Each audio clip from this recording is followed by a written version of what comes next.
Well, even 400,000 years is a pretty small period of time. A geologist really gets comfortable when he's dealing with these millions of years. And Chris showed us a slide that went back hundreds of millions. I'll be more conservative and just come back 6 million years.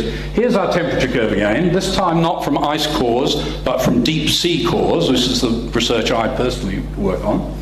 And you see these great glacial, interglacial fluctuations that we looked at 4 of in the last 400,000 years. That little box is the slide we've just looked at. And what you see is that even the warmer interglacial periods are several degrees cooler, here it is, 10 degrees roughly, than the planet was in this period of time from 3.5 million years ago and older. Yet every week I read some idiot biologist in the newspaper telling me the biodiversity of the planet is going to be destroyed by another temperature rise of a degree or two. It is complete nonsense, and it mostly comes again from computer models.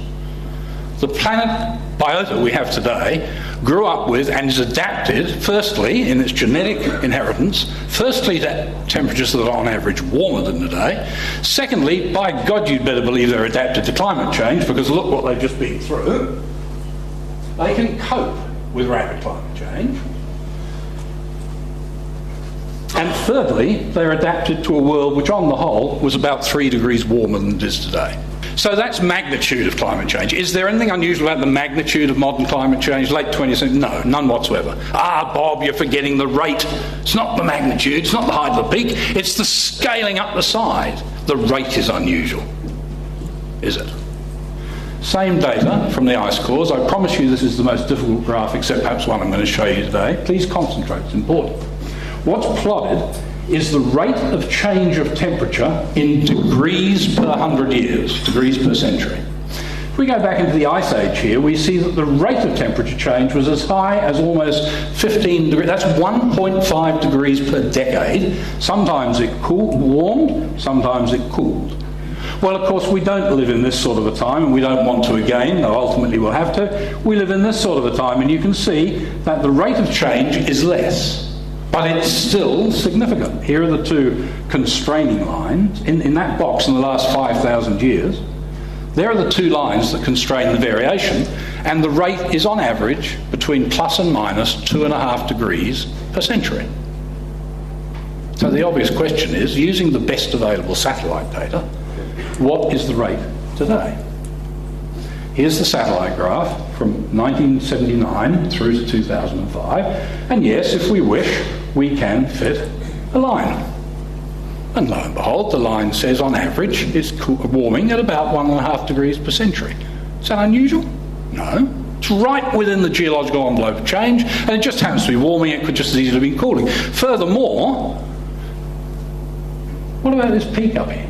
That's the 1998 El Nino peak. It's got nothing to do with greenhouse gas, yet that peak is to a very large degree, together with these two peaks, pulling the right-hand end of the line up. These two troughs, which are due to volcanic eruptions, are pulling the left-hand end of the line down. And as Chris has already said, a much more reasonable interpretation of this set of data is in fact that there's no change over that period of time, except perhaps for a slight step shift across the 1998 El Nino. So, climate is not changing, either in rate or in magnitude, in any way unusual in the late 20th century. And notice the late 20th century phase of warming. There's no warming in the 21st century. We've had stasis for the last 8 years. At the same time, carbon dioxide in the atmosphere has increased by 4%. The hypothesis is increases in carbon dioxide will cause dangerous global warming. The hypothesis is tested by that data set, and it fails the test. Yet still it pops up back in the paper every other day. Okay, well, it just happens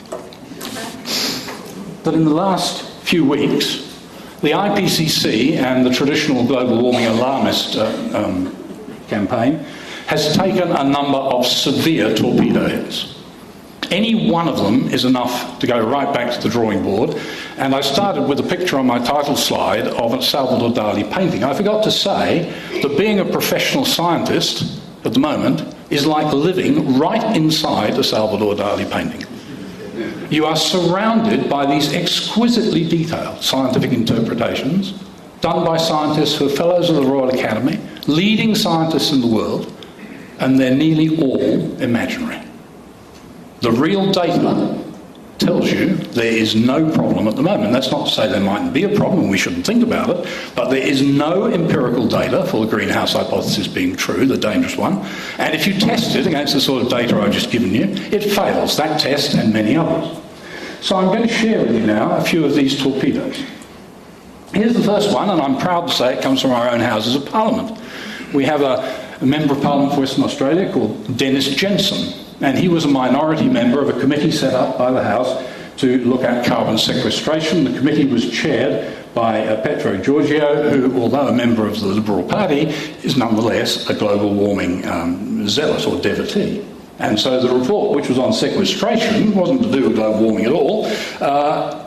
Georgiou insisted on having statements in it saying climate change was a big real problem. In which case the scientist on the committee, Dennis Jensen, said, OK, then we're going to write a minority report. And this was his minority report, tabled a couple of weeks ago. We do not believe the evidence unequivocally supports the hypothesis of anthropogenic global warming. We view it as very disappointing that a committee on science and innovation has put out that misunderstands the nature of the scientific method. I can get much blunter than that. Climate change is a natural phenomenon, it's always been, but it always will be. Whether human activities are disturbing climate in dangerous ways has yet to be proven. Now, those are absolutely accurate, scientifically sober statements. They're made by, it happens to be, the only qualified scientist in our entire parliamentary system. This was the most important thing in the whole report.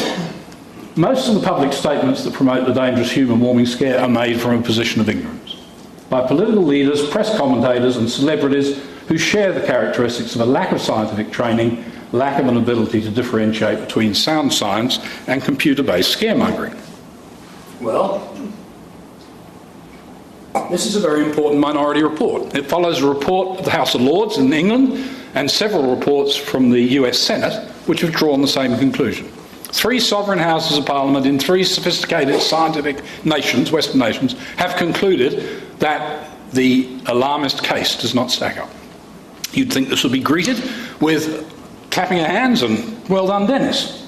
You'd be joking. This, I might say, is the first torpedo. So here's what, people had to say. Jensen's wrong because 43 out of the 46 submissions said so. Jensen's report is philosophical waffle. What planet are these government MPs on? Dr. Jensen is a dinosaur. Jensen Group is the flat earth for.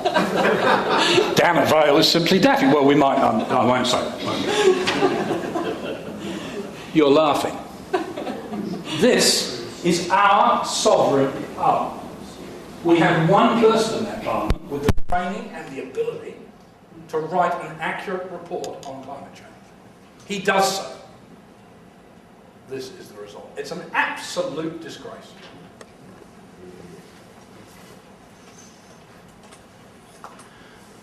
Rule 1, never discuss the science. Attack the man, repeat the mantra. Dangerous global warming is happening. I'm not surprised Tim Flannery isn't here today.